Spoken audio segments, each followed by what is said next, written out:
माननीय मुख्यमंत्री मत प्रार्थी कर ठिया कर संबलपुर पार्लियामेंट कन्स्टिट्यूएंसी आपण मान जो समर्थन दिया कर माननीय मुख्यमंत्री को आपन को मोर बहुत बहुत कृतज्ञता।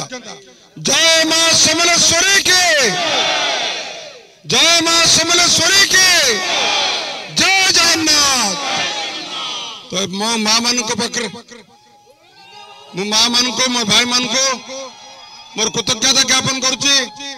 आपण मान को पाखरे प्रथम दिन जो जन समर्थन मिली माननीय मुख्यमंत्री प्रति जो आशीर्वाद मिली मु निश्चित माननीय मुख्यमंत्री कहबी जे आपनकर निष्पत्ति को सदर ग्रहण करचंती संबलपुर पार्लियामेंट कन्स्टिट्यूएंसी वासी माने मां माने विशेष कर